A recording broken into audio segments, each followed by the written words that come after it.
ये स्लोगन देखने के बाद लोग खुश हो जाते हैं, बेटी बचाओ बेटी पढ़ाओ। क्यों क्यों हम पहले ही जाहिर कर देते हैं कि बेटियां कमजोर हैं, पढ़ी लिखी भी नहीं है, इनको बचाना भी है। ऐसे स्लोगन क्यों नहीं बनते कि बेटे को बताओ और ना माने तो थप्पड़ लगाओ।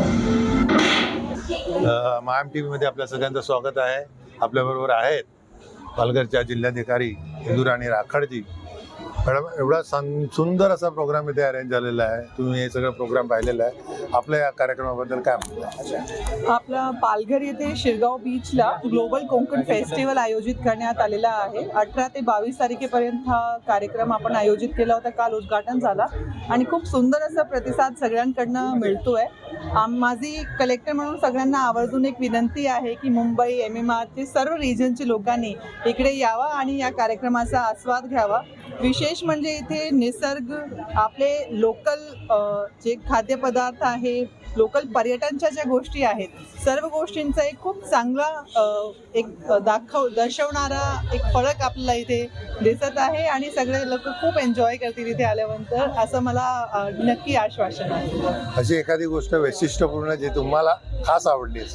इथे ॲक्च्युली आपण फन, फूड, म्युझिक म्हणजे या तिघी गोष्टींना जोडून हा फेस्टिवल आयोजित केला आहे। इथे आपण मराठी फेस्टिवल जो आहे, मराठी मूवीज दररोज एक वेगवेगळी दाखवली जाणार आहे। विशेष म्हणजे शिवरायांचा आपला जो नाटक आहे तो आपण इथे दाखवणार आहोत, रयताचा राजा, आणि त्यासोबतच वेगवेगळे जे पदार्थ आहे, लोकल कुझिन्स आहेत, आपल्याकडे खूप चांगले मार्केट आहे ज्यामध्ये लोकल बचत गटांचे ओव्हरऑल MSME यांचे प्रोडक्ट्स आपल्याला इथे मिळतात। आणि मी आता स्टॉल्सना भेट दिली तर बरेचशे लोकांचा खूप इंटरेस्ट आहे ते घेण्यामध्ये। आज रोजी परत नेचरशी जुळण्यासाठी एक चांगली संधी आहे आणि नक्की जे इथे आले ते एन्जॉय करून जातात। आपल्या जिल्ह्याचा जो सरस म्हणून कार्यक्रम आहे, त्या सरसमध्ये जे पार्टिसिपंट आहेत त्यांचं काय म्हणणं आहे? आपल्या सरस मध्ये आपण जे लोकल जिल्ह्यातले बचत गट तसेच काही कोकणमधले बचत गट जे आहे ते इथे बोलवलेले आहेत। त्यांच्याशी बरेचशा लोकांशी मी इंटरॅक्ट केला, त्यांना एक चांगली संधी भेटली आपले जे वेगवेगळे पदार्थ त्यांनी बनवले आहेत ते विकण्याची। त्यासोबतच एक महत्त्वाची संधी इथे असते की जे लोक येतात तर आपला माल जो आहे तो रिटेल करायचा, कसे जे वेगवेगळे वेंडर्स आहेत त्यांच्याशी जुडायचं आणि आपला जो माल आहे त्याला कायमची एक मार्केट लिंक उपलब्ध करायची। त्यासाठी हे प्लॅटफॉर्म महत्त्वाचा आहे आणि निश्चित मी जी इंटरॅक्ट केला त्यामध्ये सगळ्यांकडनं समाधान आहे आणि त्यांना खूप चांगलं इथनं शिकायला मिळालं। असा एक शेवटचा प्रश्न, पालघरच्या जनतेला, वसई विरारच्या जनतेला किंवा या कार्यक्रमाला व्हिजिट देणाऱ्या जनतेसाठी आपण कुठलं आवाहन करा? मी हेच आवाहन करते की निश्चित तुम्ही जर या वीकेंडला जोडून फ्रायडे, सॅटर्डे, संडे आहे, एखाद्या दिवशी इथे आला तो तुम्हाला असं वाटेल की तुम्ही एक दिवस आणखी इथे राहायला पाहिजे आणि इथले टुरिझम चा आनंद त्यांना घ्यायला मिळेल। धन्यवाद मॅडम, मायम टीव्हीशी बोलल्याबद्दल। Thank you very much. नमस्कार, दैनिक मुंबई तरुण भारत आणि मायम टीव्हीमध्ये आपलं स्वागत आहे। आपण आहोत शिरगाव बीच फेस्टिवलमध्ये। या बीच फेस्टिवलला व्हिजिट करण्यासाठी या संपूर्ण शिरगाव बीच फेस्टिवलचे स्वागताध्यक्ष आणि पालघरचे खासदार हेमंत सावराजी आलेले आहेत। त्यांच्याबरोबर आपण जाणून घेऊया की आजच्या या संपूर्ण कार्यक्रमाबद्दल त्यांचं एकंदरीत मत काय। शिरगाव बीच फेस्टिवलमध्ये ग्लोबल कोकण च्या माध्यमातून अनेक स्टॉल्स इथे निर्माण केले गेलेले आहेत आणि सगळ्यात महत्त्वाची गोष्ट ही आहे की उमेदच्या माध्यमातून अनेक बचत गट ह्याच्यामध्ये त्यांना त्यांचे स्वतःचे प्रोडक्ट हे ठेवण्यासाठी, दाखवण्यासाठी, विकत घेण्यासाठी हे ठेवलेले आहेत आणि त्यामुळे आपल्या पालघरसारख्या ग्रामीण भागातल्या अनेक आदिवासी किंवा ग्रामीण भागातल्या अनेक जे स्वयंसहायता गट आहेत, बचत गट आहेत, त्यांना प्रकारची एक चांगली सुवर्ण संधी इथे या प्रदर्शनामध्ये मिळालेली आहे आणि मला वाटतं चांगला व्यवसाय सुद्धा होतोय।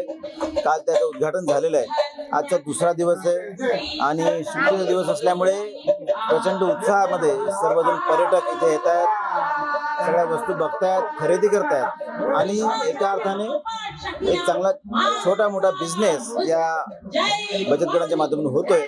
त्यामुळे असे जे फेस्टिवल आहे हे झाले पाहिजेत, जेणेकरून एक चांगलं व्यासपीठ ह्या सर्व यांना मिळेल आणि स्वतःचे प्रोडक्ट जे आहेत ते प्रोडक्ट त्यांना एक विकण्याची चांगली संधी मिळू शकते आणि त्यांचे प्रोडक्ट जगासमोर आणण्याची एक चांगली संधी मिळू शकते.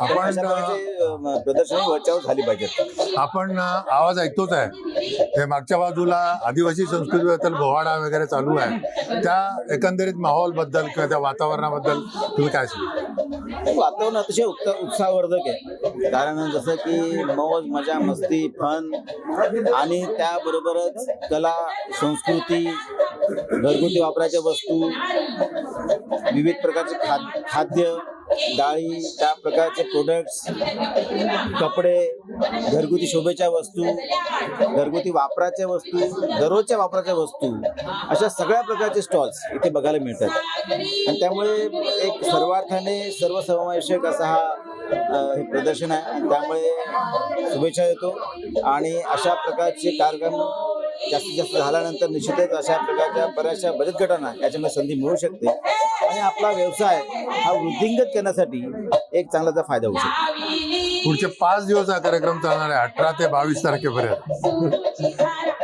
तुम्ही आपल्या खासदारकी क्षेत्रातल्या आपल्या जनतेला या कार्यक्रमाला भेट देण्यासाठी काय आवाहन कराल? मी सगळ्यांना आवाहन करेन की आपण सगळ्यांनी आवर्जून या प्रदर्शनाला भेट द्यावी. ज्या महिलांनी खूप मेहनतीने या बचत गटाने खूप मेहनतीने त्यांच्या वस्तू ह्या क्वालिटीच्या वस्तू, घरगुती वापराच्या वस्तू ह्या बनवलेल्या आहेत, त्या बघाव्यात, आवडल्या तर जरूर खरेदी कराव्या आणि त्यांना त्यांच्यासाठी त्यांच्या उत्कर्षासाठी एक हातभार लावावा आणि त्याबरोबर इतरही गोष्टींची पर्वणी, त्या सगळ्या गोष्टींचा आनंद घ्यावा. त्यामुळे जास्तीत जास्त संख्येने आपण येऊन या प्रदर्शनाला भेट द्या. आपल्याबरोबर होते पालघरचे खासदार हेमंत सावराजी. माय MTV बरोबर बोलल्याबद्दल आपला धन्यवाद. धन्यवाद. थँक्यू.